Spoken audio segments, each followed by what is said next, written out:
Social మీడియాలో రాతలు చెత్త పోస్టులు బూత్ కామెంట్లతో రెచ్చిపోయే వారికి సపోర్ట్గా ఉండేవాళ్ళని ఏమనాలి? కూటమి ప్రభుత్వం అధికారంలోకి వచ్చిన తర్వాత ఒక ప్రత్యేక టీమును పెట్టి వాళ్ళకి సోషల్ మీడియా కార్యకర్తలను పేరు పెట్టి ప్రభుత్వ కార్యక్రమాలను ప్రశ్నిస్తున్న పేరుతోటి, సంక్షేమ పథకాల అమలు తీరును ప్రశ్నిస్తున్న పేరుతోటి నాయకుల మీద లేకపోతే అనేక రకాలుగా మహిళల మీద పిచ్చి పిచ్చి కామెంట్లతో పోస్టులు పెడితే వీళ్ళని అరెస్టులు చేస్తే వాళ్ళకి సపోర్ట్గా జైళ్ళకి వెళ్ళి పరామర్శలు చేస్తూ ఈ ఇష్యూని ఏకంగా జాతీయ స్థాయిలో పార్లమెంట్లోకి తీసుకెళ్తే ఇదేదో పెద్ద గందరగోళం జరిగిపోతుందన్నట్టుగా ఒక కలర్ ఇస్తే ఎలా ఉంటుంది అని ఆలోచించినట్టున్నారు వైవి సుబ్బారెడ్డి, వైఎస్ఆర్సీపీ రాజ్యసభ ఎంపీ. ఈయన ఇంకొక దాంట్లో కూడా ప్రముఖులు, తిరుమల నెయ్యిక అనే ఒక రసాయనాల కేసులో. ఎనీవే, అది ఇప్పుడు సబ్జెక్ట్ కాదు, తర్వాత మాట్లాడదాం.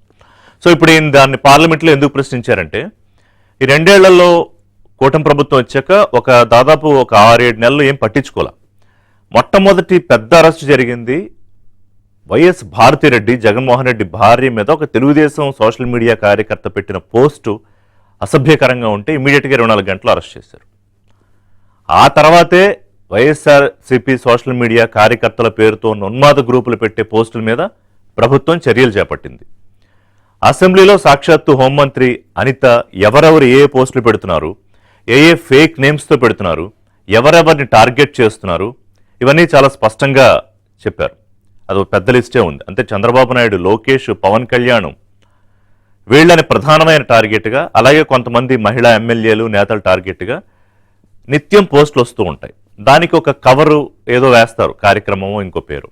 సో దీన్ని జాతీయ స్థాయిలో ఒక అందంగా తయారు చేసి ఒక ప్రశ్నగా అడిగితే, అంటే ఏంటి, సోషల్ మీడియా కార్యకర్తలకు కేంద్రం ఎటువంటి రక్షణ కల్పిస్తోంది, ఈ 2 ఏళ్లలో ఎన్ని అరెస్టులు జరిగాయి, నెల నెల ఎన్ని అరెస్టులు జరుగుతున్నాయి, ఇది సుబ్బారెడ్డి అడిగిన ప్రశ్న.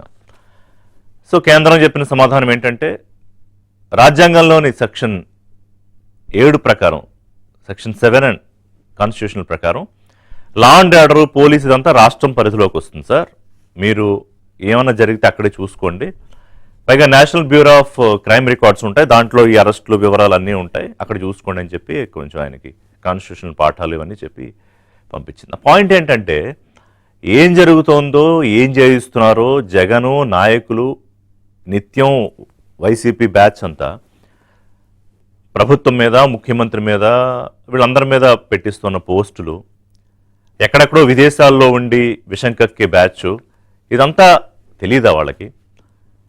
అయితే ఈ బూతు కామెంట్లు పెట్టి చెత్త పోస్టులు పెట్టే వాళ్ళని అరెస్టులు చేయకుండా పిలిచి సన్మానాలు చేయాలా? ఎందుకు దీన్ని కేంద్రం స్థాయికి తీసుకెళ్లారు? జాతీయ స్థాయిలోకి తీసుకెళ్లి ఏదో బురద జల్లే ప్రయత్నం చేశారు, కానీ అట్టర్ ఫ్లాప్ అయింది, like so any other programme.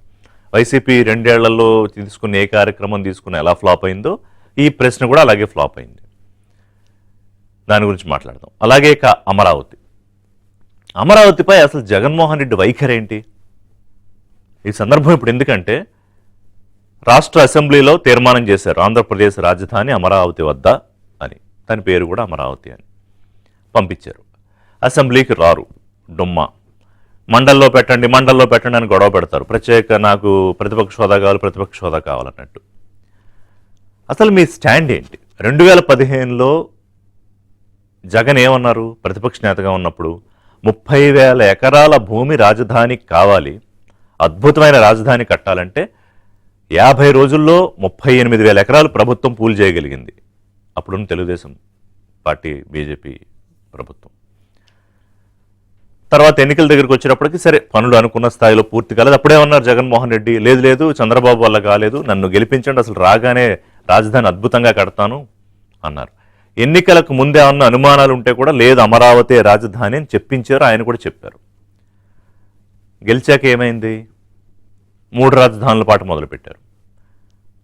3 రాజధానులు అంటే కేవలం సౌత్ ఆఫ్రికాలో ఒక model, that's also a failed model. దాని మీద ఒక విచారణ ఇదంతా చేయించి ఏదో ఒక రీసెర్చ్, బోస్టన్ కమిటీ రిపోర్ట్లు ఇవన్నీ ఏదో కొంచెం హడావుడి చేశారు. ఒక రాజధానికి కూడా దిక్కు లేదు, ఉన్న అమరావతిని చంపేశారు, ఇంకో వైజాగ్ లేదు, కర్నూలు లేదు. సరే అయిపోయింది, మళ్ళీ ఎన్నికలు వచ్చాయి, కూటమి గెలిచింది. ఆ తర్వాత మళ్ళీ ఏంటి పాట? ఇప్పుడు అమరావతి మీద నిత్యం విషం కక్కడం మొదలుపెట్టారు. అంటే ఒకసారేమో దీనికి లక్షల కోట్లు అంటారు, అంతకుముందు ఇన్సైడ్ ట్రేడింగ్ అవినీతి అన్నారు, ఇప్పుడేమో భారీ అవినీతి జరిగిపోతుంది, ఇది ఒక వైట్ ఎలిఫెంట్ అంటారు. తీర్మానం పెట్టడం వల్ల ఏం జరుగుతుంది? బొత్స ఆ తీర్మానం పెడితే ఏమవుతుంది? రాజధాని అంతా రాష్ట్రాల ఇష్టం కదా, ఇది ఎందుకు పనికిరాని తీర్మానం అంటే ఏంటి? మళ్ళీ మీరు వస్తే మళ్ళీ అమరావతి కాదని ఇంకోటి మార్చే ఆలోచన ఉందా? మరి ఇదే బొత్స ఇంతకు ముందు ఏమన్నారు? మేము అమరావతికి వ్యతిరేకమని ఎప్పుడు చెప్పలేదే అన్నారు. ఇదే సజ్జల ఏమన్నారు? లేదు లేదు మా నాయకుడు అక్కడే ఇల్లు కట్టేసుకున్నాడు తాడేపల్లిలోనే, ఇదే రాజధాని అని. అంటే ఏంటి మీ నాయకుడు? మీరు మాట్లాడే మాటలకు ఒక స్టాండ్ అంటూ లేదా, ఒక వైఖరి అంటూ లేదా రాజధాని మీద? ఆంధ్రప్రదేశ్ ప్రజలకు 70 ఏళ్ల చరిత్ర తీసుకుంటే ఇదిగో ఇది ప్రాపర్గా రాజధాని లేకుండా మారుతూ వస్తుంది. ఇప్పుడైనా కనీసం ఒక రాజధాని కోసం కూటమి ప్రభుత్వం ఏర్పాట్లు చేస్తూ, మనం వెంకయ్యనాయుడు చెప్పారు, అమిత్ షా తో కూడా మాట్లాడాను, అంత రెడీగా ఉంది ఏర్పాటు, తీర్మానం పంపించగానే అది పాస్ అవుతుంది అని. మరి అసలు మీరు ఒక ముఖ్యమంత్రిగా చేసి ఒక రాష్ట్రానికి మీ స్టాండ్ ఏంటి? స్ట్రైట్గా అమరావతికి వ్యతిరేకమా, అమరావతికి అనుకూలమా? ఎందుకంటే దీని మీద వీళ్ళు వేసినన్ని పిల్లి మొగ్గలు కుప్పిగంతులు ఎవరు వేయలా. ధైర్యంగా ఉంటే లేదు మేము అమరావతి వ్యతిరేకం, దీస్ ఆర్ ద రీజన్స్ 1 2 3 4 5, లేదు మేము అనుకూలం, ఎస్ మీరు అదే చెప్పారు 2015లో. దాని మీద ఏమన్నా విమర్శలు ఉంటే దట్స్ ఓకే, కానీ అసలు వ్యతిరేకమా అనుకూలమా చెప్పరు. ఒక్కొక్క నాయకుడు ఒక్కొక్క మాట. తీర్మానం చేస్తే దాన్ని ఒక లెక్కలేని విలువలేని కాగితంలాగా బొత్స మాట్లాడతారు, ధర్మాన్ని ఇంకోటి మాట్లాడతారు, జగన్ ఇంకోటి మాట్లాడతారు. ప్రజలు అడగాలి కదా. మీకు మొన్నటి ఎన్నికల్లో మీరు చేసిన కార్యక్రమాలకి, సంక్షేమ పథకాల పాలిష్డ్ కవర్ మాటను చేసిన అవినీతి వ్యవహారాలకి సమాధానం చెప్పేశారు ప్రజాకోర్టులో. సరే చట్టబద్ధంగా లీగల్గా ఏంటో తేల్తాయి, అవన్నీ విచారణలో ఉన్నాయి. కానీ ఈ అంశం ఏంటి? ఏపీ రాజధాని అమరావతి విషయంలో జగన్మోహన్ రెడ్డి ఆయన పార్టీ స్టాండ్ ఏంటి? అలాగే కేంద్ర కేబినెట్ సమావేశంలో ఈ తీర్మానాన్ని పెట్టబోతున్నారు. సో ఆ బిల్లుని ఈ పార్లమెంట్ సమావేశాల్లోనే, ఎందుకంటే ఏప్రిల్ 2తో మరో 2 రోజుల్లో ఈ పార్లమెంట్ సమావేశాలు అయిపోతాయి. సో కేంద్ర కేబినెట్ భేటీలో బిల్లు పెట్టి ఆమోదించిన తర్వాత పార్లమెంట్లో ప్రవేశపెట్టి నిర్ణయం తీసుకోబోతున్నారు. తప్పు చేస్తే సొంత పార్టీ కార్యకర్త అయినా, అది సోషల్ మీడియా కార్యకర్త అయినా వదిలిపెట్టేది లేదు అనేది చంద్రబాబు నాయుడు చాలా స్పష్టంగా ఇచ్చిన ఆదేశాలు, పార్టీ నేతలకు ఇచ్చిన క్లియర్ మెసేజ్. దాని రిజల్ట్ కూడా మనం చూసాం.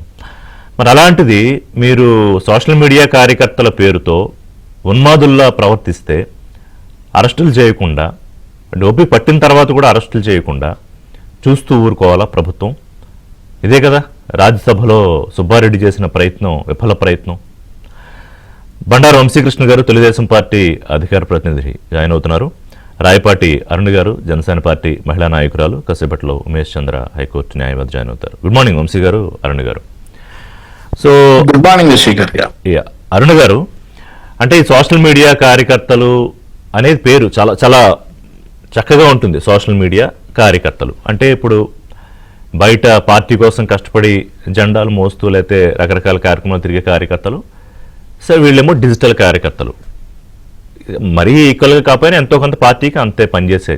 కానీ ఆ ముసుగులో వీళ్ళు చేసే విచిత్ర విన్యాసాలు మీకు చాలా బాగా తెలుసు, ఎందుకంటే మీరు కూడా ఒక విక్టిమ్.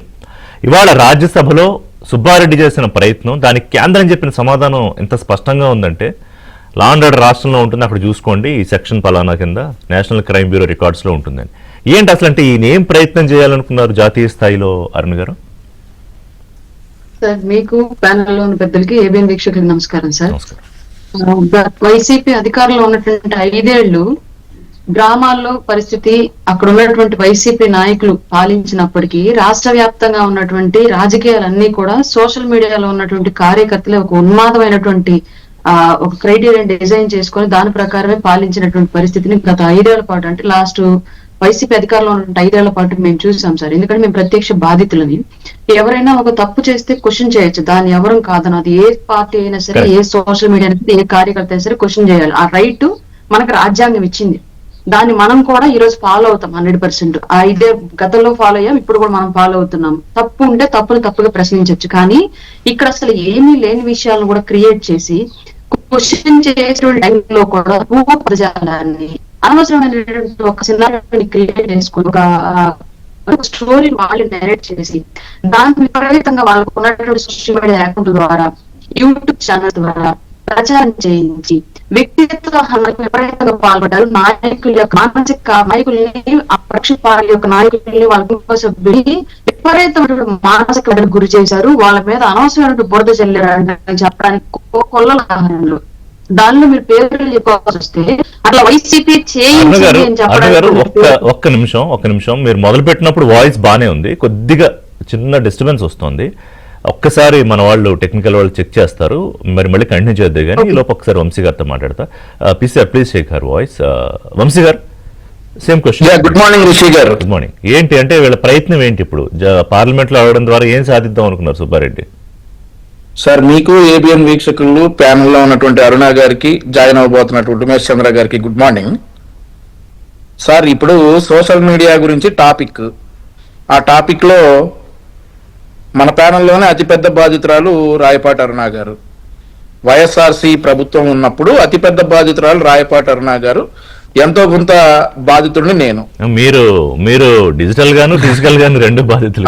ఫిజికల్ గా కూడా ఆవిడని కూడా ఫిజికల్ గా ఈ దెబ్బలు తిన్నారండి ఆవిడ కూడా. సో అయితే సుబ్బారెడ్డి గారు మొన్న ఒకటి గుర్తు చేసుకుంటే సార్, పాలు కల్తీ గురించి కూడా ఇదే రాజ్యసభ సాక్షిగా మాట్లాడారట. పాలు కల్తీ చేస్తున్న వాళ్ళని ఉరి తీయాలి అని. కల్తీ పాలు వాస్తవమే సార్, అది కనుక నిజంగా ఉద్దేశపూర్వకంగా జరిగితే ఉరి తీయాల్సిందే. ఆ పాలు కల్తీ చేసిన వాళ్ళని ఉద్దేశపూర్వకంగా డబ్బుల కోసం చేసిన పని అయితే, ఏది కల్తీ నెయ్యి కలిపారు కదా ఉద్దేశపూర్వకంగా డబ్బుల కోసం, అలా ఆ పాల కల్తీ చేసి ప్రజల ప్రాణాలను హరిస్తే ఆయన చెప్పిన మాట ప్రకారం ఉరి తీయాలి. కానీ అదొక ప్రమాదం. ఓకే సరే, ఆ టాపిక్ అయిపోయిన తర్వాత మళ్ళీ కొత్తగా రాజ్యసభ సాక్షిగా వెళ్లి ఆంధ్రప్రదేశ్ లో శాంతి భద్రతలపై మరియు అమలు కానటువంటి పథకాలపై ప్రశ్నిస్తున్న సోషల్ మీడియా కార్యకర్తలను అరెస్టులు చేస్తా ఉన్నారట. వాటి ఇన్ఫర్మేషన్ ఈ పెద్ద మనిషికి కావాలట, వాటిని ఆపాలట అని చెప్పేసి ఈ పెద్ద మనిషి రాజ్యసభ సాక్షిగా మాట్లాడినటువంటి సందర్భం. కల్పించే రక్షణ ఏంటి? అదే సార్, కేంద్రం రక్షణ కల్పించాలట. వీరికి మీకు ఒక ఉదాహరణ చెప్తాను రిషి గారు. మొన్న మధ్యనే ఒక కులాన్ని ఉద్దేశించి లంపదాలు వాడాడు అనంతపురం జిల్లాకు చెందినటువంటి ఒక వైసీపీ కార్యకర్త. సరే, ఆ పదాలు వాడినోడు ఎవడైనా గానీ అక్కడ కులం చూడకూడదు, మతం చూడకూడదు, చట్టపరంగా శిక్షించాలి. అతన్ని సిఐడి పోలీసులు అరెస్ట్ చేస్తే ఒక దళితుడిని అరెస్ట్ చేస్తారా? దళితుడు అంటే అంత చిన్న చూపా అని చెప్పేసి వైఎస్ఆర్ కాంగ్రెస్ పార్టీకి చెందినటువంటి వారి పార్టీ 11 సీట్ల అధినేత జగన్మోహన్ రెడ్డి గారు కూడా స్పందించారు సార్. కానీ అతను పెట్టిన పదాలు ఏంటంటే, ఎక్కడా కూడా ప్రభుత్వాన్ని విధానపరంగా విమర్శించలేదు. విధానపరంగా ఈ పథకం ఇస్తానన్నారు, ఇవ్వలేదేంటి అనేటటువంటి మాట లేదు. ఆ తర్వాత వారు శాంతి భద్రతలు వీళ్ళు చెప్తా ఉన్నారు కదా, శాంతి భద్రతల గురించి కానీ వేటి గురించి లేవు. కేవలం ఒక కులాన్ని ఉద్దేశించి లంపదాలు అనమాట. ఆ కార్యకర్త వాడింది బూతులు. ఎక్కడ అన్పార్లమెంటరీ లాంగ్వేజ్ అతను వాడితే అతనికి 41A నోటీసులే సార్ ఇచ్చింది, మళ్ళీ అరెస్ట్ కూడా కాదు. అతన్ని ఇంటికెళ్ళి విచారించి 41A నోటీసులు ఇస్తే దళితులపై చిన్న చూపా అని చెప్పేసి జగన్మోహన్ రెడ్డి గారు సాక్షిగా పెట్టుకొచ్చారు. ఆ తర్వాత ఇట్లాంటి ఉదాహరణలు చెప్పాలంటే 100 చెప్తాం సార్. సార్, ఇప్పటికీ కూడా ఈ రోజుకి కూడా తెలుగుదేశం పార్టీ తరఫున నేను ఛాలెంజ్ చేస్తా ఉన్నా, ఎక్కడైనా కానీ వైఎస్ఆర్సీ కార్యకర్తలు విధానపరంగా ప్రశ్నిస్తే వారిని అరెస్ట్ చేసినటువంటి సందర్భాలు ఏమన్నా ఉంటే నా దగ్గరికి తీసుకురావచ్చు. నేను పోరాడి వాళ్ళ కేసుల నుండి విముక్తి చేస్తానని చెప్పేసి నేను ఛాలెంజ్ చేస్తా ఉన్నా వైఎస్ఆర్సీ పార్టీ వాళ్ళకి. అలా కాకుండా బూతులు తిట్టినందుకు కాను, లేదంటే అసత్య ప్రచారాలు చేసినందుకు కాను ఒక ఎగ్జాంపుల్ ఉంది సార్. యోగా డే జరిగింది కదా, ఆ యోగా డేకి 350 కోట్ల రూపాయలు ప్రభుత్వం ఖర్చు చేసింది అనేటటువంటి ఒక విష ప్రచారం చేస్తా ఉన్నారు. మరి అది తప్పు కాదా సార్? దానికి చట్టపరంగా శిక్షలు ఉండవా సార్? జగన్మోహన్ రెడ్డి ఎద్దేవా చేశాడు కదా. అదే సార్, అక్కడ ఈయన ఖర్చు ఎంతండి? 18 కోట్ల రూపాయలు. దానికి వీడు చెప్తుంది ఎంతండి? 350 కోట్ల రూపాయలు. దాదాపుగా 20 సార్లు ఎక్కువ చెప్తా ఉన్నారు. కేవలం ప్రభుత్వాన్ని నిందించడానికి, ప్రభుత్వాన్ని ప్రజల్లో చులకన చేయడానికి వీళ్ళు చేస్తున్నటువంటి ఈ విష ప్రచారాలను అడ్డుకుంటే ఈ పెద్ద మనిషి సుబ్బారెడ్డి రాజ్యసభ సాక్షిగా వెళ్ళి వాళ్ళకి రక్షణ కల్పించాలంటాడా? సో రాజ్యసభలో చెప్పింది కదా, కేంద్రం ఆన్సర్ చేశారు కదా సార్. ఉమ్, ఇట్లాంటి వాటికి కేంద్రం జోక్యం చేసుకోదు.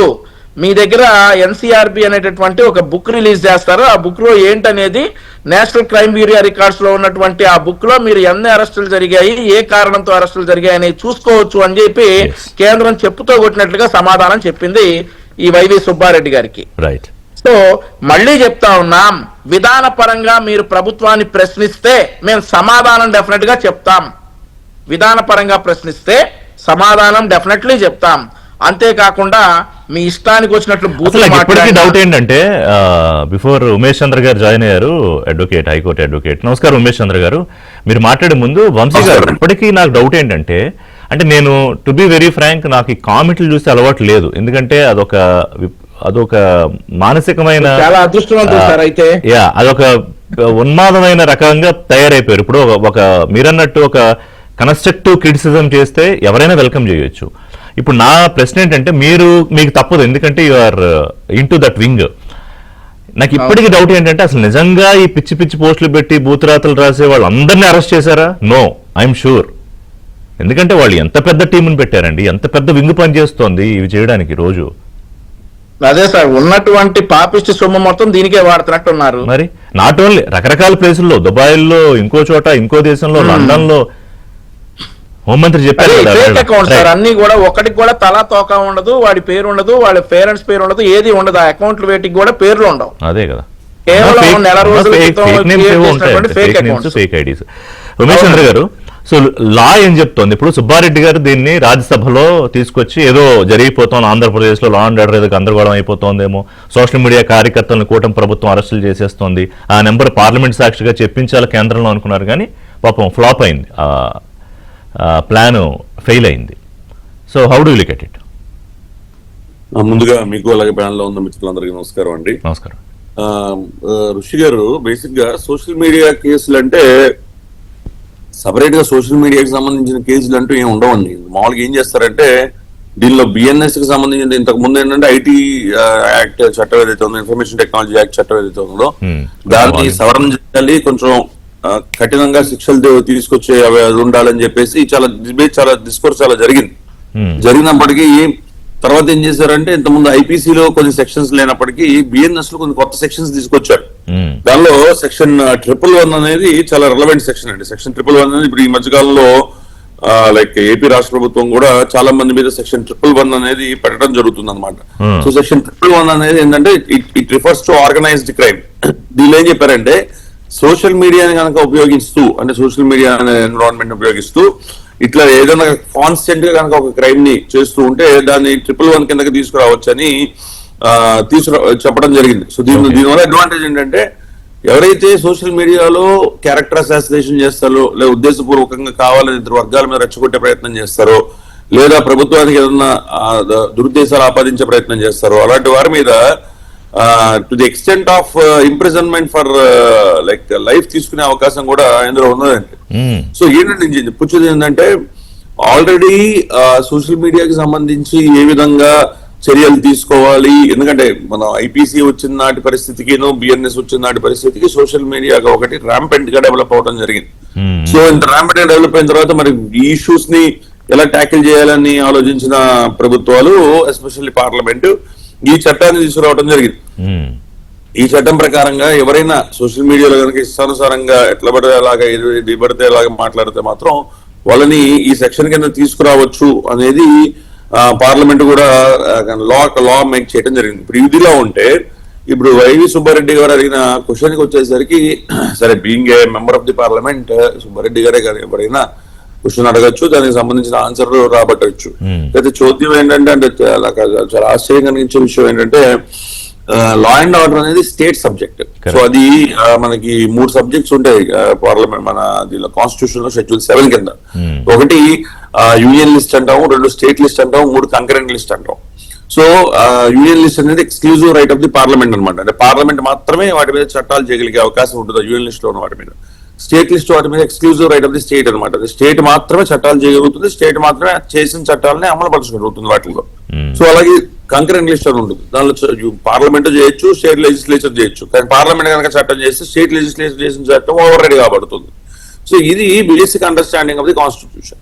దీని ప్రకారంగా చూస్తే మరి ఏదైతే ఇప్పుడు సుబ్బారెడ్డి గారు అడిగారో లా అండ్ ఆర్డర్ కి సంబంధించిన ప్రశ్న, లా అండ్ ఆర్డర్ సంబంధించిన ప్రశ్న రాష్ట్ర అసెంబ్లీలో అంటే ఆంధ్రప్రదేశ్ లెజిస్లేటివ్ అసెంబ్లీలో అడుగుతుంటే సబబుగా ఉండేది. అది కాకుండా ఆయన మరి పార్లమెంట్ లో మరి అంటే ఒకసారి ఏంటంటే మనం అడిగే క్వశ్చన్లకి ఆన్సర్ రాబడతావా లేదా అన్న ఉద్దేశం కన్నా, సరే పార్లమెంట్ లో కనుక మనం అడిగితే ఇప్పుడు మీరు చర్చ పెట్టారు, ఇలా చర్చకి దారి తీస్తుంది కదా ఖచ్చితంగా, సో చర్చకి దారి తీయాలని చెప్పి ఆయన ఉండొచ్చు, అది కూడా తప్పు కాదు.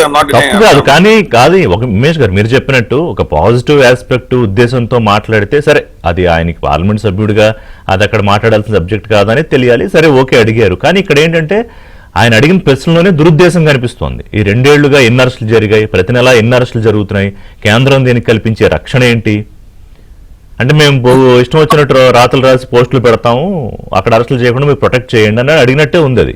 కరెక్ట్. అండ్ ఇంకోటి ఏంటంటే ఇక్కడ ఇంకొక విషయం అర్థం చేసుకోవాల్సింది, అక్కడ అడగడానికి ఇంకొక స్కోప్ ఏముంటుందంటే అంటే నా లీగల్ మైండ్ అవుతుంది వరకు లిమిటెడ్ నాలెడ్జ్, సిఆర్పిసి అని ఇప్పుడు బిఎన్ఎస్ఎస్ అనేది అది లైక్ యూనియన్ గవర్నమెంట్ చేసే చట్టం. ఎందుకంటే అలాగే మనం చూసాం బిఎన్ఎస్ఎస్ ఇవన్నీ యూనియన్ గవర్నమెంట్ మనం రీసెంట్ గా చేశారు చట్టాలు, అలాగే పార్లమెంట్ చేశారు చట్టాలు, అది పార్లమెంట్ చేసే చట్టం. మరి ఆ చట్టంలో ఏమన్నా ప్రొటెక్షన్ కల్పించడం జరిగిందా, లేదా ఆ చట్టంలో ఏమన్నా మరి తీవ్రతరంగా చర్యలు చేపట్టడం జరుగుతుందా, ఏమన్నా in case perhaps officers beyond the scope of the law act చేస్తున్నారంటే ఇప్పుడు అన్నిటికీ చెప్పే ప్రయత్నం చేస్తారండి సోషల్ మీడియా రిలేటెడ్ వచ్చింది కాబట్టి. ఎందుకంటే చాలా మంది మిత్రులు వంశీకృష్ణ గారికి కూడా తెలుసు, చాలా మంది సోషల్ మీడియా కేసులు లైక్ టీడీపీ వారి అధికారంలో ఉన్న పార్టీ వాళ్ళ పొజిషన్ లో ఉన్నప్పుడు నేను హ్యాండిల్ చేయడం జరిగింది. సోషల్ మీడియా వాళ్ళు చాలా, నేను అప్పుడు వాళ్ళ రెస్క్యూకి వెళ్ళడం జరిగింది. అన్నిటికన్నా ముఖ్యమైనది ఏమంటే పేర్ల ప్రస్తుతం కడపకు చెందిన ఒక వైఎస్ఆర్సీపీకి సంబంధించిన నాయకుడు, ఒక అతను సోషల్ మీడియాకి సంబంధించిన వ్యక్తి మొన్న మధ్య అరెస్ట్ కాబడ్డారు కూడా. ఆ వ్యక్తి పేరు, ఆ వ్యక్తి ఏదైతే టీడీపీకి సంబంధించిన సోషల్ మీడియాకి సంబంధించిన వైజాగ్ కి సంబంధించిన ఒక ఆయన్ని కడపలో కేసు పెట్టి, పులివెందుల్లో ఎగ్జాక్ట్ చెప్పాలంటే పులివెందుల్లో కేసు పెడితే, సోషల్ మీడియా కేసు పెడితే, 41A నోటీస్ ఇవ్వగలిగిన కేసు పెడితే పోలీసు వాడు 41A నోటీస్ ఇవ్వకుండా అప్పట్లో సోషల్ మీడియాకి సంబంధించిన వారి మీద ఏ విధంగా అప్పటి రాష్ట్ర ప్రభుత్వం వ్యవహరించింది దాని మీద చెప్పే ప్రయత్నం చేస్తే పులివెందులకి ఆయన్ని వైజాగ్ నుంచి ఆయన్ని వాళ్ళ అబ్బాయిని కూడా ఇద్దరిని పులివెందుల నుంచి వైజాగ్ నుంచి తీసుకొని పోయి పులివెందులు తీసుకుపోతే ఆ సోషల్ మీడియా వ్యక్తి ఎవరైతే ఉన్నారో నాకు చెప్పిన విషయం హియర్స్ అయినా, నాకు ఇది నేను అక్కడ లేను కాబట్టి నాకు తెలియదు కాబట్టి చెప్పిన ప్రకారంగా మాట్లాడుతున్నా. ఇతను ఆ పోలీస్ స్టేషన్ కి వచ్చి ఇతనే కంప్లైంట్ పెట్టి ఇతనే పోలీస్ స్టేషన్ కి వచ్చి నువ్వు వస్తుంటావు కదా నీ సంగతి చూస్తాను, నువ్వు ఇక్కడి నుంచి ఎట్లా వెళ్తావు మళ్ళీ నెక్స్ట్ టైం వచ్చినప్పుడు చూస్తానన్న వ్యవహరిస్తే వెంటనే హైకోర్టుకు వేసి అప్పుడు ఇమీడియట్ గా ఇన్వెస్టిగేషన్ పులివెందుల పోలీస్ స్టేషన్ నుంచి ఎస్పీ ఆఫీస్ కి బదిలీ చేయండి అని చెప్పి హైకోర్టుకు వేసి హైకోర్టు నుంచి డైరెక్షన్ తీసుకున్న పరిస్థితి ఆ రోజులో ఉంది. సోషల్ మీడియాలో పెట్టారని ఇప్పుడు ఇంకా ఆలోచించి చాలా లేట్ గా మొదలు పెట్టారు కానీ చర్యలు అప్పుడు జరిగిన అసలు అదొక రకమైన అరుణ్ గారు ఎప్పుడూ అసలు నిబంధనలు లేకపోతే రూల్స్ అనేవి పట్టించుకొని ఫాలో అవ్వని వైసీపీ, ఆయన ఇప్పుడు ఆ పార్టీ నుంచి నాయకుడు సుబ్బారెడ్డి మీరు నిబంధనలకు అనుగుణంగా కాకుండా చట్టానికి అనుగుణంగా కాకుండా అరెస్టులు జరుగుతున్నాయి అన్నట్టుగా వారి భావన. ఇప్పుడు దాన్ని ఒక నేషనల్ స్థాయిలో ఎక్స్పోజ్ చేద్దాం అనుకున్నారు, కుదరలేదు. ఎస్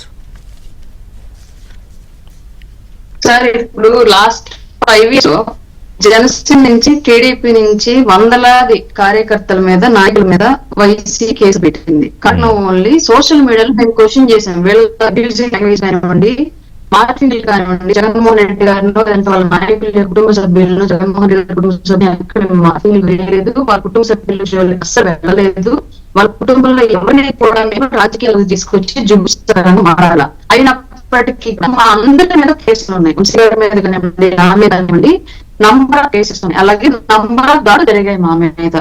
ఇంకా సోషల్ మీడియా మా మీద చేసినంత దారుణమైనటువంటి వల్గారిటీ ఇంక ఇప్పుడు కూటమి గవర్నమెంట్ వచ్చాక అసలు సంబంధం లేకుండా వైసీపీ పార్టీ అంటేనో జగన్ అంటేనో విపరీతమైనటువంటి వ్యతిరేకమైనటువంటి కార్యకర్త ఆ టైప్ ఆఫ్ మార్కింగ్స్ చేయట్లేదు. వాళ్ళు ఏదైనా కోపం అంటే చంద్రబాబు గతంలో చేసినటువంటి ఇష్యూస్ ని క్వశ్చన్ చేస్తున్నారు, ఏదైనా క్రిటిసైజ్ చేసే విధంగా కామెడీ చేస్తారు తప్ప ఇక్కడ కూడా చేయట్లా. కానీ గత 5 ఏళ్ల పాటు వైసీపీ అధికారంలో ఉన్న 5 ఏళ్ల పాటు మా అందరికీ తెలిసినటువంటి ఓల్గారెడ్డికి విజయసాయి రెడ్డి గారు పార్లమెంట్ సాక్షిగా సమాధానించగలరా? ఫోన్ పెట్టేసేసండి. లాస్ట్ గవర్నమెంట్ టైంలో నాకు అసలు అందులో వాళ్ళ మనుషులు అంటారని కూడా నాకు కూడా రావట్లా. ఒక వరవిందర్ రెడ్డి గారు కానివ్వండి, బోర్గడ్డ అనిల్ లాంటి వాళ్ళు, శ్రీరెడ్డి లాంటి వాళ్ళు, పరాక్ లాంటి వాళ్ళు, ఇలా ఎంతమంది ప్రవీణ్ రెడ్డి అని కోపాల వీళ్ళందరూ చేసినటువంటి ఎవరు అలాంటి కార్యకర్తలే కాదండి, నాయకులు ఎవరైతే పార్టీలు అధిష్టానాలు ఉన్నారో వాళ్ళ బిడ్డలను కూడా వదలకుండా మాట్లాడేటువంటి రాజకీయాల్లో కూర్చోం. మొన్న ఏదో విధంగా డిమోరలైజ్ రాజకీయ జగన్మోహన్ రెడ్డి యొక్క ఫెయిల్యూర్ గవర్నమెంట్ ని క్వశ్చన్ చేయకుండా ఉండాలని మమ్మల్ని అలా చేశారంటే అర్థం ఉంది. అసలు రాజకీయ సంబంధం లేనటువంటి వాళ్ళని కూడా తీసుకొచ్చేసి చిన్న చిన్న బిడ్డలను కూడా తీసుకొచ్చేసి మాట్లాడితే కేసు కట్టించారు సార్. కేసు కోసం వెయిట్ స్టేషన్ లో ఒక్కతో కూడా ఎఫ్ఐఆర్ నవ్వాల వైపీ టైంలో దారుణంగా సోషల్ మీడియాని వినియోగించుకున్నటువంటి ఉన్మాద మోక మీద ఏ ఒక్కళ్ళ మీద కూడా ఎఫ్ఐఆర్ నమోదు చేయించలేకపోయాం. చేయలే. అప్పుడు ఎంత ట్రై చేసినా మేము ప్రొటెస్ట్ చేసిన స్టేషన్ మోడలించ చేయలేదు, మా పంపించారు, మేము రాస్తామని చెప్పేసి రోజులు స్టేషన్ లో చుట్టిప్పారు తప్ప ఒక్క కేసు కూడా నమోదు. మరి వాళ్ళన్నింటికి విజయసాయి రెడ్డిగా ఈ సమాధానం చెప్తారు. పోనీ అప్పుడు తీసేయండి. ఇప్పుడు మా గవర్నమెంట్ వచ్చా కూడా, కూటమి గవర్నమెంట్ వచ్చా కూడా వైసీపీ వైఖరి అలాగే ఉంది. ఈ రోజు కూడా అదే కదా సర్ప్రైజింగ్ థింగ్ ఏంటంటే, బయట సోషల్ మీడియాలో కూడా అధికారంలో ఉన్నప్పుడు అలాగే ప్రవర్తించారు. ఇప్పుడు అధికారంలో లేక 11 సీట్ల పరిమితమైనా కూడా ఇంకా పెరిగిపోయింది అది. అదే ఒక విచిత్రమైన పరిస్థితి. అంటే కూడా నా అకౌంట్ మీరు ఓపెన్ చేస్తే నేను ఒక వీడియో పెడితే నా వీడియోకి వచ్చేటువంటి కామెంట్లు కానివ్వండి, ట్రోలింగ్స్ కానివ్వండి, వాళ్ళు చేసే ఎక్కడా కూడా విమర్శనాత్మకంగా ఉండవు. నేనేమో తప్పు మాట్లాడితే తప్పు మాట్లాడు, ఇక్కడ జగన్మోహన్ రెడ్డి రైట్ బట్ నువ్వు రాంగ్ అన్నావు ఉండవు. పూర్తిగా అబ్యూజింగ్ మాత్రమే ఉంటాయి. ఇప్పుడు కూడా అదే పరిస్థితిలో వైసీపీ నడుపుతూ ఉన్నారు. లాస్ట్ టైం తిట్టిన వాళ్ళకి పదవులు కట్టబెట్టబట్టే ఇప్పుడు కూడా మళ్ళీ జగన్మోహన్ రెడ్డి మొన్న ఏదో పేరు పెట్టాడు డిజిటల్ బుక్ అంట. డిజిటల్ బుక్ లో ఎవరు అరెస్టులు అయితే, ఈ వైసీపీ నుంచి ఎవరైతే అరెస్టులు అవుతారో, ఎవరైతే జైలుకి వెళ్ళొస్తారో వాళ్ళ కోసం వాళ్ళకి పదవులు, అలాగే ఎవరైతే వాళ్ళని క్వశ్చన్ చేస్తారో, ఎవరైతే వీళ్ళని అరెస్ట్ చేస్తారో వైసీపీ వాళ్ళందరి పేరు డిజిటల్ బుక్ లో ఉంటాయంట. అంటే రేపు పొద్దున వాళ్ళు గవర్నమెంట్ వచ్చినప్పుడు ఈ రకంగా అబ్యూజింగ్ లాంగ్వేజ్ కు పాల్పడి జైలుకి వెళ్ళిన వాళ్ళకి వచ్చి పదవులు వచ్చినట్టే, ప్లస్ మళ్ళీ వీళ్ళని అరెస్ట్ చేసినటువంటి ఉద్యోగులు ఎవరైతే ఉన్నారో వాళ్ళని ఏదో చేసినట్టే జగన్మోహన్ రెడ్డి ఒక నెరేషన్ క్రియేట్ చేస్తున్నాడు. ఒక ఇమాజినేషన్ వైసీపీ కార్యకర్తలకు ఇప్పటి నుంచి డిజైన్ చేస్తున్నాడు. అది ఇమాజినేషన్ గా ఉండిద్ది తప్ప వాస్తవాల్లోకి రాదు అన్న విషయం వైసీపీని ఫాలో అవుతున్నటువంటి కార్యకర్తలు తెలుసు. సరే, పవర్ లోకి వస్తారా ఏం చేస్తారా పక్కన పెడితే, ఈ రోజు మీరు అధికారంలో ఉన్నారు, 3 పార్టీల కూటమి ప్రభుత్వం అధికారంలో ఉన్నా కూడా వాళ్ళు ఇంకా మీలాంటి నాయకుల మీద, మీలాంటి కార్యకర్తల మీద ఈ రకంగా రెచ్చిపోతున్నారంటే అంటే ఏమిటా ధైర్యం? ప్రభుత్వం ఎందుకు వాళ్ళని భయపెట్టలేకపోతుంది? వంశీ గారు, కెన్ యూ ఆన్సర్ దిస్? ఇక్కడ మీడియా ఛానల్స్ అడ్డం పెట్టుకొని వాళ్ళు మీడియా ట్రయల్స్ ఒకటి చేస్తున్నారు సార్. కోర్టు ట్రయల్ కాకుండా మీడియా ట్రయల్ అనేది ఒకటి ప్రజల్లోకి విస్తృతంగా పంపిస్తున్నారు. అమ్మో నిజంగా జగన్మోహన్ రెడ్డి అండ్ వాళ్ళ ఫాలోవర్స్ అంతా మంచి వాళ్ళు, కానీ కూటమి గవర్నమెంట్ ని క్వశ్చన్ చేస్తూ ఉంటే తీసుకెళ్లి అరెస్టులు చేస్తున్నారు అని చెప్పేసి ప్రజల్లోకి ఒక సింపతి కార్డును పంపించడానికి ట్రై చేస్తున్నారు. కానీ ఇక్కడ ప్రజలు గమనించాల్సిన విషయం ఏంటి అంటే, అసలు ఏ విధంగా క్వశ్చన్ చేస్తున్నారు, ఏ అంశాన్ని క్వశ్చన్ చేస్తున్నారు, క్వశ్చన్ చేసే విధానంలో ఎలాంటి పదజాలం, ఎలాంటి బొమ్మలు, ఎలాంటి వీడియోలు వాడుతున్నారు, ఇట్లాంటిది ప్రజలు గమనించాల్సిన విషయం. ఇది తీసుకెళ్లాలి కూటమి ప్రభుత్వం గట్టిగా ప్రజలు. వంశీ గారు, మిమ్మల్ని అడుగుతున్నాను నేను, ఇప్పటికీ మీ ప్రభుత్వం వచ్చి దాదాపు ఇంకో నెల 2 నెలలు పోతే 2 ఏళ్ళు అవుతున్నా కూడా వాళ్ళు అదే స్థాయిలో రెచ్చిపోతున్నారు, ఇంకా కొంచెం ఎక్కువే డోసు పెంచేస్తున్నారు. అంటే అధికారంలో ఉన్నప్పుడు చేసి, ఇప్పుడు చేసి, బయట మిమ్మల్ని బెదిరించినట్టు మాట్లాడి, మరి ఎందుకు ప్రభుత్వం ఇంకా టాలరేట్ చేస్తోంది? సార్, ప్రభుత్వం చాలా కఠినంగానే ఉంది సార్. ఇప్పటికే దాదాపుగా చాలా సందర్భాల్లో కేసులు నమోదయ్యాయి. కానీ మీరు గమనిస్తే ఎవరైతే ఫేక్ ఇట్లాంటి బూతురాతలు రాస్తున్న వారు ఎవరు కూడా వారి సొంత ఐడీలతో రానటువంటి పరిస్థితి. దానికి గాను ప్రభుత్వం కసరత్తు చేస్తా ఉంది. వారిని వారెవరో కనిపెట్టడానికి కూడా ప్రభుత్వం ఒక కమిటీ వేశారండి, హోమ్ మినిస్టర్ గారితో సహా. వీటి మీద ఈ బూతులు ఎవరైతే మాట్లాడుతా ఉన్నారో వాళ్ళందరినీ నియంత్రించేటటువంటి ఒక ప్రక్రియ ఆల్రెడీ ప్రారంభమైంది సార్. సార్, మీరు గతంలో చూసుకుంటే వైఎస్ఆర్సీ సోషల్ మీడియా చూస్తా ఉంటే ఒక పాన్ మూవీ చూసినట్లే ఉండేది. సో అట్లాంటి పరిస్థితుల నుంచి ఈ రోజు దాదాపుగా కంట్రోల్లోకి వచ్చాయి. కానీ మీరు అన్నట్లుగా అక్కడక్కడ కొన్ని ఉన్నాయి సార్. అక్కడక్కడ కొన్ని అకౌంట్లు ఏవైతే ఈ బూతురాతలు రాసే అకౌంట్లు కొన్ని ఉన్నాయి, వాటిని కూడా డెఫినెట్ గా కంట్రోల్లోకి తీసుకొస్తామనేటటువంటి భావన అయితే ఉంది సార్. ఓకే అండి. సో నెక్స్ట్ అమరావతి గురించి మాట్లాడదాం వంశీ గారు. ఇప్పుడు తీర్మానం చేశారు అసెంబ్లీలో, నేను మొన్న అన్నట్టుగా ఎన్నాళ్ళకో ఒక రాజధాని, ఒక ప్రాపర్గా స్థిరంగా ప్రజా రాజధాని ఒక కళల రాజధాని కోసం ప్రయత్నం దాదాపుగా వేగంగా పనులు జరుగుతున్నాయి. సరే, దాని మీద ఏడుపులు, విషం కక్కడాలు ఇవన్నీ జరుగుతాయి. కానీ ఇప్పటికీ ఒక స్టాండ్, సరే నేనేమంటానంటే మంచో చెడో, ఎదుగో మేము రాజధానికి వ్యతిరేకం, ఎస్, లేదు మేము అనుకూలం, కానీ ఈ ప్రాబ్లమ్స్ ఉన్నాయి అని జగన్మోహన్ రెడ్డి ఆయన పార్టీ నాయకులు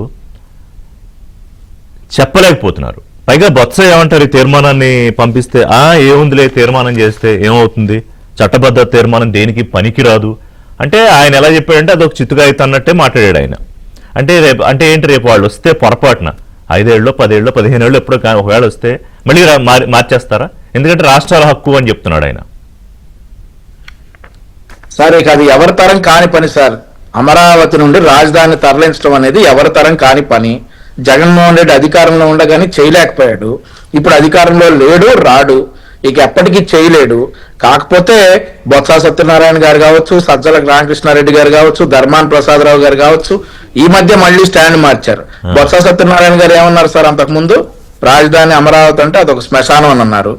ఈ సజ్జల రామకృష్ణారెడ్డి గారు ఏమన్నారు సార్, అక్కడ ఏముంది, అన్ని చెట్లు అడవి తప్పితే ఏమి లేదని అన్నారు. ధర్మాన ప్రసాదరావు గారు అయితే ఏకంగా రాజధాని రైతుల్ని ఎల్ పదాలతోనే మాట్లాడారు సార్. అట్లాంటి వారందరూ ఈ రోజు వచ్చేసి రాజధానికి మేము వ్యతిరేకం కాదు, కానీ రాజధానిలో జరుగుతున్నటువంటి దోపిడీకి వ్యతిరేకమట. వీళ్ళు 5 సంవత్సరాల అధికారంలో ఉండి ఇన్సైడర్ ట్రేడింగ్ అనేటటువంటి ఒక పదాన్ని అడ్డం పెట్టుకుని మా నాయకుల మీద కేసులు బుక్ చేయడానికి ప్రయత్నిస్తే ఏమైంది సార్? మా నాయకుల మీద కేసులు పెట్టడానికి ప్రయత్నించారు సార్. అవును, మా నాయకుల మీద కేసులు పెట్టడానికి ప్రయత్నిస్తే కోర్టులు చివాట్లు పెట్టాయి. అవును, ఆ ఇన్సైడర్ ట్రేడింగ్ అనే పదమే లేదు అంటే చివాట్లు పెట్టాయి. అట్లాంటి విషయాల్లో ఈ రోజు మళ్ళీ వీళ్ళు వచ్చేసి ఇప్పుడు ఈ రాజధాని అనేది సార్, అమరావతి అనేది పార్లమెంట్ చేస్తున్నటువంటి చట్టం సార్. ఈ రోజు వాళ్ళు దాన్ని మార్చడానికి ఇంకా ఎవడో వస్తే ఇంకెవడో మార్చడానికి అట్లా అయితే ఈ రోజు అది ఎన్డీఏ కూటమి చేస్తున్నటువంటి చట్టం. సో దాని ప్రకారంగా చూసుకుంటే జగన్మోహన్ రెడ్డి గారు గతంలో చెప్పుకొచ్చారు సార్, ఇక్కడే నేను ఇల్లు కట్టుకుంటా ఉన్నాను, ఇక్కడే ఉంటానని చెప్పేసి ఆయన మాట తప్పారు. ఆయన ఆ తర్వాత ఇప్పుడే ఉంటా ఉన్నారంటే కొత్తగా 3 రాజధానులు కూడా కట్టలేకపోయారా అంటే ప్రజలు వ్యతిరేకంగా ఉన్నారని కట్టలేదనే మాట మాట్లాడుతా ఉన్నారు. సార్ చూస్తా ఉండండి, ఫైనల్లీ వన్ డే అమరావతి రాజధాని క్రెడిట్ కూడా నాదే అని జగన్మోహన్ రెడ్డి గారు ప్రెస్ ముందుకు రాకపోతే ఛాలెంజ్ మరి. అమరావతి రాజధాని క్రెడిట్ కూడా నాదే నవచౌరి అని ఒక పోస్ట్ పెట్టారు కదా. అవును సార్, అవునవునవును, అట్లాంటిదే డెఫినెట్లీ అమరావతి రాజధాని కూడా నా క్రెడిట్ అని చెప్పేసి జగన్మోహన్ రెడ్డి డెఫినెట్లీ ప్రెస్ ముందుకు వస్తాడు కమింగ్ డేస్ లో. సో ఇక అమరావతి రాజధాని అనేది సార్ 5 సంవత్సరాల పాటు ఎక్కడికి వెళ్ళినా గానీ దేశం మొత్తంలో రాజధాని లేని రాష్ట్రంగా ఆంధ్రప్రదేశ్ ఒకటే ఉంది సార్. ఈ రోజు ఇక రాజధాని అనేది రాష్ట్ర ప్రభుత్వం చేతిలో లేకుండా పార్లమెంట్ పరిధిలో చేస్తున్నటువంటి చట్టం, ఎన్డీఏ కూటమి చేస్తున్నటువంటి చట్టం. ఇది మాస్టర్ ఎవడి తరం కూడా కాదు. మేశ్వర్ గారు, మీ దృష్టిలో అన్ని అంశాలు ఉన్నాయి అంటే రాజధాని విషయంలో జగన్మోహన్ రెడ్డి ప్రతిపక్షంలో ఉన్నప్పుడు ఏం మాట్లాడారు, ఆయన అధికారంలోకి వచ్చాక చేసిన ప్రయత్నాలు ఏంటి, మళ్ళీ అధికారం పోయాక ఎలా 4 మడత పెట్టేస్తున్నారు, పైకి ఒక్కొక్క నాయకుడు ఒక్కొక్క మాట ఎలా మాట్లాడుతున్నారని. సరే, ఇవాళ అంతా ఈ చట్టబద్ధత బిల్లు తీర్మానం పంపించడం, బిల్లు చట్టం కావడం వరకు వచ్చి ఉన్నాం మనం ఇక్కడ. So at what junction we are at clearly? ఇప్పుడు రీసెంట్ గా ఏదైతే ఒక రెజల్యూషన్ పాస్ చేశారో ఆంధ్రప్రదేశ్ స్టేట్ లెజిస్లేటివ్ అసెంబ్లీ వారు, అది రాష్ట్ర ప్రభుత్వం అలాగే ఆంధ్రప్రదేశ్ స్టేట్ లెజిస్లేటివ్ అసెంబ్లీ యొక్క మైండ్ ని రిఫ్లెక్ట్ చేస్తుంది. అంటే ఇంతకు ముందర అమరావతి కాకుండా లైక్ 3 క్యాపిటల్స్ అని తీసుకురావటం, డీసెంట్రలైజేషన్ యాక్ట్ అనే ఒక చట్టాన్ని తీసుకురావటం, దాని ద్వారా 3 క్యాపిటల్స్ అని చెప్పడం, ఇదంతా నాకు కొంచెం సమయం ఇవ్వాలి ఎందుకంటే చాలా క్రిటికల్ ఇష్యూ, కొద్దిగా సమయం ఇస్తే ఎక్స్ప్లెయిన్ చేస్తాను. చెప్పండి. సో ఇప్పుడు అదంతా కాకుండా only Amaravati is the capital. మొదట ఏంటంటే రెజల్యూషన్, ఒక స్టేట్ రెజల్యూషన్ యొక్క రీజన్స్ ఏంటి, బేసిక్గా ఒక అసెంబ్లీ ఒక రెజల్యూషన్ చేస్తే దాని ఒక చట్టబద్ధత ఏమిటి, దాని రీజన్స్ ఏమిటి, అదేంటంటే just reflects the mind of the state legislature అండి. అంటే మేము ఈ రోజు అమరావతిని క్యాపిటల్ కింద మేము చెప్పాలనుకుంటున్నాం, చూపించాలనుకుంటున్నాం అని చెప్పే ప్రక్రియ మాత్రమే. కానీ ఆల్రెడీ హానరబుల్ హైకోర్టు వరకు తప్పులేదు, ఖచ్చితంగా ఆ ప్రక్రియ అవసరం. ఈ రోజు ఆ ప్రక్రియ ఎందుకు అవసరం అంటే with the change of government, ప్రభుత్వం మారిన తర్వాత ఖచ్చితంగా ఈ రాష్ట్ర ప్రభుత్వం యొక్క బాధ్యత ఏమిటి, రాష్ట్ర ప్రభుత్వం అమరావతి విషయంలో తీసుకున్న చర్యలు ఏమిటి, అమరావతి విషయంలో ఈ రాష్ట్ర ప్రభుత్వం కట్టుబడి ఉన్నది అని చెప్పడం కోసం రెజల్యూషన్ చేయడం అనేది on the floor of the house లో ఎప్పటికీ రికార్డ్ అయి ఉంటుంది. అది ఎప్పటికీ అది అవసరం, చాలా చాలా అవసరం. అన్నిటికన్నా మనం అర్థం చేసుకోవాల్సింది ఏంటంటే హానరబుల్ హైకోర్టు వారు 3 judge bench of the honourable high court వారు క్లియర్ గా ఇండికేట్ చేశారు కేటగారికల్ గా ఏమని, అమరావతి ఈజ్ ది క్యాపిటల్. మీరు అబ్జర్వ్ చేస్తే అప్పుడు ఆ జడ్జిమెంట్ వచ్చినప్పుడు కూడా అన్ని న్యూస్ పేపర్ హెడ్లైన్స్ కూడా అదే రాశాయి, అమరావతి ఈజ్ ది క్యాపిటల్. అంటే 3 క్యాపిటల్స్ మేము ఆమోదించామని చెప్పి హానరబుల్ హైకోర్టు వారు చెప్పడం జరిగింది. దీన్ని ఒక స్పెషల్ లీవ్ పిటిషన్ కింద honourable supreme court of India వారి ముందుకు తీసుకెళ్ళినప్పుడు సుప్రీం కోర్ట్ ఆఫ్ ఇండియా వారు సరే కొన్ని షరతులు విధించడం జరిగింది, ఇన్ని రోజుల లోపల ఇది కంప్లీట్ చేయాలి అవి ఇవి అని. ఆ షరతుల వరకు స్టే చేస్తూ మిగతా పోర్షన్ మాత్రం అంటే అమరావతి ఈజ్ ది క్యాపిటల్ అనే పోర్షన్ ఇక్కడ స్టే చేయకుండా ప్రొసీడ్ విత్ అమరావతి అని చెప్పడం జరిగింది. అంటే ఇనీషియల్ గా అంటే ఇప్పుడు ఇంకా ఆ మ్యాటర్ ఇంకా కోర్టులో పెండింగ్ ఉంది, సబ్సిడీస్ ఉంది, సో చెప్పడం జరిగింది. ఇమీడియట్ గా మనం అబ్జర్వ్ చేస్తే అప్పట్లో ఉన్న రాష్ట్ర ప్రభుత్వం రీఆర్గనైజేషన్ అయితే డీసెంట్రలైజేషన్ బిల్ ఏవైతే ఉందో దాన్ని మేము వెనక్కి తీసుకుంటాం అని చెప్పడం కూడా జరిగింది. వెనక్కి తీసుకుంటాం, మన కొత్త కోణంలో మళ్ళా వస్తాం మేము అని చెప్పడం జరిగింది. సో దీంతో ఏమి ఇండికేట్ చేసింది, 3 విషయాలు. నెంబర్ 1, అప్పుడు మీరు తీసుకున్న 3 క్యాపిటల్ విషయం అనేది చరిత్ర ముగిసిపోయింది. Number 1. Number 2, high court Amaravati is the capital అనే దానికి ముద్ర వేశారు. అలాగే సుప్రీంకోర్టు కూడా ఇనీషియల్ గా ఇంకా మ్యాటర్ పెండింగ్ ఉన్నది కాబట్టి మేము అమరావతి ఇస్ ది క్యాపిటల్ అనే ఇష్యూ మీద దాని లెజిస్లేటివ్ కాంపిటెన్స్ మీద మేము దాని మీద వెళ్ళదలుచుకోలేదు యాజ్ ఆఫ్ నౌ అని చెప్పి పక్కన పెట్టారు. 3వది, ఇప్పుడు వచ్చిన రెజల్యూషన్. ఇప్పుడు ఒక రాష్ట్ర క్యాపిటల్ అన్నిటికన్నా ఇంపార్టెంట్ లీగల్ ఇష్యూ ఏంటంటే పబ్లిక్ డిస్కోర్స్. అన్నిటికన్నా ఇంపార్టెంట్ లీగల్ ఇష్యూ ఏంటంటే can a state government decide on the territory of the capital. అంటే ఒక పర్టికులర్ టెరిటరీని క్యాపిటల్ కింద డిసైడ్ చేసుకునే హక్కు రాష్ట్ర ప్రభుత్వానికి ఉన్నదా లేదా అనేది వచ్చిన మేజర్ ఇష్యూ ఇక్కడ. That fell for consideration before the high court and that is now pending for consideration before the honourable apex court also. High court in categorical terms held yes రాష్ట్ర ప్రభుత్వం డిసైడ్ చేయొచ్చు, అమరావతిగానే డిసైడ్ చేయాలి, 3 క్యాపిటల్ ఇష్యూగా డిసైడ్ చేసే అవకాశం లేదు అని చెప్పడం క్లియర్ గా చెప్పి అది సుప్రీంకోర్టులో కూడా పెండింగ్. ఇప్పుడు రెజల్యూషన్ ఏం చేయాలి, అప్పుడు కేంద్రం అఫిడవిట్ కూడా ఇచ్చినట్టుంది కదా ఈ అంశం. ఇచ్చింది కేంద్రం అఫిడవిట్ కూడా ఇచ్చింది. సో దీని అన్నిటికన్నా ముఖ్యమైన విషయం ఏంటంటే ఇక్కడ రెజల్యూషన్ ఇప్పుడు చేయటం వల్ల మీరు పార్లమెంట్కి పంపిస్తారు. ఇక్కడ 2 విషయాలు అర్థం చేసుకోవాలి. ఆ రాజ్యాంగంలోని ఆర్టికల్ 3ని అర్థం చేసుకోవాలి, సుప్రీంకోర్టులో ఉన్న మ్యాటర్ని పెండింగ్ లో ఉన్నదాన్ని అర్థం చేసుకోవాలి.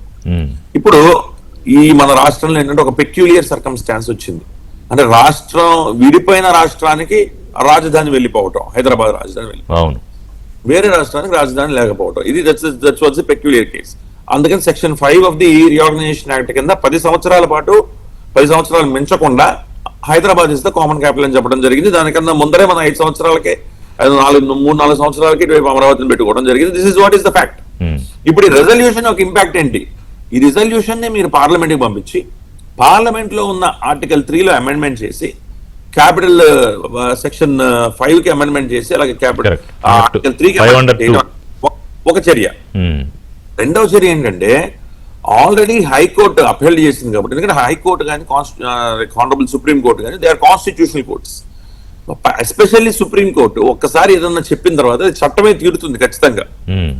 సో సుప్రీం కోర్టు దగ్గర మ్యాటర్ పెండింగ్ లో ఉన్నది కాబట్టి రాష్ట్ర ప్రభుత్వం ఇప్పుడు చేసిన రెజల్యూషన్ ని in the form of an affidavit supreme court కూడా సబ్మిట్ చేసి state of the current state of the state government కానీ లేదా state of the state legislative assembly కానీ ఏమున్నది అనేది సుప్రీంకోర్టు వివరిస్తే సుప్రీంకోర్టు కూడా దాని కన్సిడరేషన్ లోకి తీసుకొని ఆ కేసును కూడా పాజిటివ్ ఫేవరబుల్ గా ఏదైతే హైకోర్టులో ఫేవరబుల్ గా వచ్చినట్టు ఆ కేసు కూడా ఫేవరబుల్ గా డిస్పోజ్ ఆఫ్ చేస్తే once and for all it gives a solution to the this contentious issues of Amaravati. ఇప్పుడు ఒక చిన్న సందేహం ఏంటంటే ఇప్పుడు పార్లమెంట్ ఇప్పుడు కేబినెట్ లో పెట్టి దాన్ని ఆమోదించి పార్లమెంట్ లో పెట్టి చట్టం అవ్వడానికన్నా ముందు మీరు చెప్పిన ప్రొసీజర్ జరగాలి, అవునా? సుప్రీంకోర్టులో జరగాల్సిన తంతు. అంటే నేనేమంటానంటే మీరు పార్లమెంట్ లో చట్టాన్ని చేసినా ఆ చట్టం ఏ చట్టమైనా పార్లమెంట్ లో చేసిన చట్టం న్యాయ సమీక్షకు లోబడి జరగాలి. పైగా న్యాయ సమీక్షకి ఖచ్చితంగా జ్యుడిషియల్ రివ్యూ అనేది ఆ పర్టికులర్ చట్టం మీద జరుగుతుంది. జరిగే ప్రక్రియ ఆల్రెడీ సుప్రీంకోర్టు ఆఫ్ ఇండియా ముందర ఉన్నది కాబట్టి హానరబుల్ సుప్రీంకోర్టు ఆఫ్ ఇండియా మీద మీరు ఆ ప్రక్రియ కంప్లీట్ గా చేస్తే రిజల్యూషన్ అక్కడ సబ్మిట్ చేసేసి అఫిడవిట్ లో that shows that reflects the intention of the state legislative assembly and also the state government చేస్తే ఆ ప్రక్రియకి ఒక లీగల్ శాంక్టిటీ ఇచ్చినట్టు ఉంటుంది అనేది నా అభిప్రాయం. తప్పులేదు. సో ఇది మీరు చెప్పిన లీగల్ పొజిషన్ డెఫినెట్ గా మరి government has to look in it. ఎందుకంటే ఒకసారి ఈ తీర్మానం అక్కడికి వెళ్ళి బిల్ అయ్యి చట్టం అయిపోయిన తర్వాత still the case is pending in supreme court. మరి అది ప్రభుత్వం ఖచ్చితంగా దాంట్లో చూస్తుంది. కానీ ఇందులో పొలిటికల్ యాంగిల్ ఏంటంటే జగన్మోహన్ రెడ్డి గారు కానీ ఆయన పార్టీ నాయకులు కానీ ఇప్పటికీ అమరావతి మీద ఒక క్లియర్ స్టాన్స్ చెప్పలేకపోవడానికి కారణం ఏంటి మీ మీ మీ దృష్టిలో? అది మరి రాజకీయంగా కాబట్టి నేను మరి కామెంట్ చేయలేను. కానీ కథే అంటే ఇప్పుడు జగన్మోహన్ రెడ్డి గారు ఆయన ప్రభుత్వం అప్పట్లో ఆయన ఉన్నప్పుడు ముఖ్యమంత్రి గారుగా ఉన్నప్పుడు ఆయన ప్రభుత్వం యొక్క వైఖరి ఆయన క్లియర్ గా చెప్పడం జరిగింది. హైకోర్టు వారు ఇచ్చిన జడ్జిమెంట్ మీద సుప్రీంకోర్టు కూడా SLP ద్వారా వెళ్ళడం జరిగింది. అవును, తప్పేమీ లేదండి. ఇప్పుడు ఆ ప్రభుత్వం యొక్క నేను నిజంగానే ముందే చెప్పా, ఇది మేము వ్యతిరేకిస్తున్నాము, ఇదిగో ఈ కారణాలు, ఇదిగో లేకపోతే మేము అనుకూలంగా ఉన్నాము, అది చెప్పాలి కదా ఒక మాజీ ముఖ్యమంత్రి. అదొక ప్రజాస్వామ్యంలో ఆయన కూడా జగన్మోహన్ రెడ్డి గారికి అండ్ మన పొలిటికల్ పార్టీ కూడా 40% ఓట్లు వచ్చున్నాయి. కాబట్టి ఆయన కూడా రాష్ట్రంలో ఆయన కూడా ఏమున్నది వెరీ క్రిటికల్ ఫోర్స్. ఆయన దాని డౌటే మాత్రం లేదు. సో ఆయన నుంచి ఎక్స్పెక్ట్ చేయడం తప్పు కాదు, ఆయన చెప్పడం కూడా కరెక్ట్. కానీ ఎందుకు చెప్పలేదు, సైలెన్స్ ఎందుకు విధించారు అనేది మన వంశీ గారు కానీ రాయపాటి అరుణ్ గారు కానీ అరుణ్ గారు చెప్తారు. అరుణ్ గారు ఎందుకు ఇప్పటికీ జగన్మోహన్ రెడ్డి తన వైఖరి హితమిద్దంగా ఇది అని చెప్పలేకపోతున్నాడు ఆయన రాజధాని మీద? సార్, ఇక్కడ మీరు ఒక విషయం గమనించినట్లయితే ఎవరైనా సరే మనకన్నా ధనిక దేశాలను ఆదర్శంగా తీసుకొని ఏవైనటువంటి దేశంలో కానీ రాష్ట్రంలో కానివ్వండి కొన్ని ప్రణాళికలను రచించుకుంటారు. కానీ జగన్మోహన్ రెడ్డి గారు ఆయన అధికారంలో ఉన్నప్పుడు ఆయన రేషన్ బియ్యం మాఫియా ఎక్స్పోర్ట్ అంతా కూడా మనకన్నా పేద దేశంగా ఉన్నటువంటి సౌత్ ఆఫ్రికాతో సంప్రదింపులు జరిపి ఆయన వ్యాపార సామ్రాజ్యాన్ని అంతా అక్కడ విస్తరింప చేసుకున్నాడు. కాబట్టి అక్కడ మనకంటే పేద దేశంగా ఉన్నటువంటి సౌత్ ఆఫ్రికాలో ఉన్నటువంటి 3 రాజధానుల సిస్టమ్ తీసుకొచ్చి ఆంధ్రప్రదేశ్ లో పెట్టి ఆంధ్రప్రదేశ్ ని కూడా ఎట్లాంటి దుస్థితికి దిగజారుతున్నా సరే ప్రభుత్వాలకు ఎదురుదిరగకుండా ప్రజలు ఒక బానిసత్వ వైఖరిని వ్యవహరించే విధానాన్ని ఆంధ్రప్రదేశ్ లో అమలు చేసుకోవాలనే ఉద్దేశంతో ఆయన అలా 3 రాజధానుల కాన్సెప్ట్ ని ఆంధ్రప్రదేశ్ తీసుకొచ్చడం చెప్తున్న ప్రకారం అదొక కాన్స్పిరసీ అండి. ఓకే. కానీ ఇవాంటికి కూడా ఆయన రేపు మళ్ళీ గనక ఒకవేళ జగన్మోహన్ రెడ్డి అధికారంలోకి వస్తే ఎలా అయితే మన సజ్జల రామకృష్ణారెడ్డి గారు ఒక మీడియా ఇంటర్వ్యూలో చెప్తూ మేము వస్తే రాజధాని అమరావతిగానే చేస్తాము అని చెప్పేసి మాట్లాడితే ఆ తర్వాత వాళ్ళిద్దరి మధ్య ఏదో చిన్న డిస్టర్బెన్స్ జరిగిందని చెప్పేసి వార్తా కథనాలు వినిపించాయవన్నీ మనకు తెలుసు. నిజాల అబద్ధాలనే తెలియదు, బట్ కొన్ని వార్తలు అయితే వచ్చాయి. అంటే ఇప్పటికి కూడా జగన్మోహన్ రెడ్డి గారికి అమరావతి రాజధానిగా ఉండడం ఇష్టం లేదు. కాబట్టి ఆయన నేరుగా అసెంబ్లీకి వచ్చి ఆయన మద్దతును తెలియచేయడం లేదా విముఖతను నేరుగా తెలియచేయడం అనేది చెప్పాలి. అంటే ప్రజల ఇష్టానికి జగన్మోహన్ రెడ్డి ఇష్టానికి మధ్య వార్ నడుస్తోంది. ఇక్కడ ప్రజలకు అమరావతి రాజధానిగా ఉండాలి, జగన్మోహన్ రెడ్డి గారికి అమరావతి రాజధానిగా ఇష్టం లేదు. కానీ జగన్మోహన్ రెడ్డి ఇష్టం లేదు అని చెప్తే మళ్ళీ ఎట్టి పరిస్థితుల్లో కూడా ఆంధ్రప్రదేశ్ లో అధికారంలోకి వచ్చేటువంటి అవకాశం ఉండబోదు. కాబట్టి నేరుగా ఆయన మనసులో ఉన్నటువంటి విధానాన్ని ఆయన ప్రతిపక్షంలో నేతగా ఉన్నప్పుడు చెప్పకూడదు. ఆయన మనసులో ఉన్న విధానాన్ని అధికార పక్షంలోకి వచ్చినప్పుడే నియంతృత్వ పోకడతోటి ఆయనకున్నటువంటి ఇష్టాన్ని రాష్ట్రం మీద రుద్దాలి అన్నటువంటి ప్రయోగాలను చేయాలని ఉద్దేశంతో ఉన్నాడు. కాబట్టి ఇవాళ కూడా ఆయన వైఖరి ఇది అనేది స్పష్టంగా మీడియా ముఖంగా కానివ్వండి చట్టసభల్లో కానివ్వండి చెప్పట్లేదు. ఇదైతే క్లియర్. జగన్మోహన్ రెడ్డి పైకి చెప్పేది ఒకటి, మనసులో ఉన్నది ఒకటి అనేది గత 5 ఏళ్ల పాటు మనం చూసాము. ఇప్పుడు కూడా అదే వైఖరిని ఆయన అవలంబిస్తూ ఉన్నాడు. వాళ్ళ నాయకులకు కూడా అలాంటి వైఖరిని నేర్పుతున్నాడు. మనం చెప్పేది ఒకటి చేసేది ఒకటి అన్నట్టు. ఇప్పుడు దాని మీద ఒక అవినీతి ముద్ర వేయడం, సరే అంతకు ముందు కులముద్రలు వేశారు, మహిళలను అవమానించారు, రైతులను అవమానించారు. కులముద్ర కాదు, నాట్ ఓన్లీ కులముద్ర. నేను క్లియర్ గా చెప్తాను. వాళ్ళు అమరావతి రాజధాని గురించి వాడిన పదాలు ఫస్ట్ 1 లంబూతులు, 2 ఆర్టిస్టులు, అమరావతి రైతులంతా ఆర్టిస్టులు, 3 దేవతల రాజధాని కాదు వేశ్యల రాజధాని, 4 అక్కడ ఉన్న వాళ్ళంతా కూడా అమరావతి కాదు కమ్మరావతి, మొత్తం అంతా కమ్మ వాళ్ళకి మాత్రమే చెందుతోంది, మిగతా వాళ్ళకి సంబంధం లేదు అన్నటువంటి ఇన్ని రకాలైనటువంటి పదజాలాలని అమరావతి మీద, అమరావతి రైతుల మీద, మహిళల మీద ఉపయోగించినటువంటి ఏకైక పార్టీ వైసీపీ పార్టీ, ఏకైక ప్రభుత్వం వైసీపీ అధికారంలో ఉన్నటువంటి ప్రభుత్వం. అలాగే వాళ్ళ దేవస్థానం నుంచి శ్రీకాకుళం వరకు ఒక పాదయాత్ర చేపట్టినప్పుడు కూడా లాఠీ చార్జ్ చేయించాడు మహిళల మీద జగన్మోహన్ రెడ్డి. ప్రతి చోట కూడా అమరావతి రైతులు ఎదుర్కొన్నటువంటి అవమానం గత 5 ఏళ్ల పాటు ఇంక ఎవరు కూడా నాకు తెలిసి ఇంక ఏ ప్రభుత్వంలో వేరే ఇంక ఏ వ్యవస్థలో కూడా ఎదుర్కోలేదు. నిజంగానే అమరావతికి భూములు ఇచ్చి ఆ భూముల కోసం పోరాడినటువంటి రైతులు మహిళలందరికీ చేతులెత్తి నమస్కారం చేయాలి.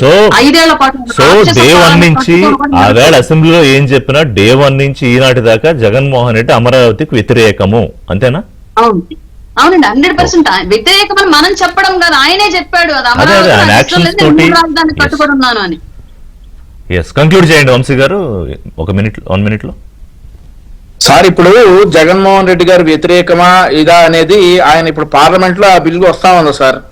పార్లమెంట్ లో ఒకవేళ వ్యతిరేకం అయితే మరి నోరు తెరవచ్చు, మేము దీనికి వ్యతిరేకం అని చెప్పేసి పార్లమెంట్ లోనే చెప్పొచ్చు. అలాగే ఉన్నటువంటి ఎంపీలందరి దగ్గరికి వెళ్లి ఎవరైతే వ్యతిరేకంగా ఉన్నారో వారందరి దగ్గరికి వెళ్లి కూడా జగన్మోహన్ రెడ్డి గారు మద్దతు కూడబెట్టొచ్చు.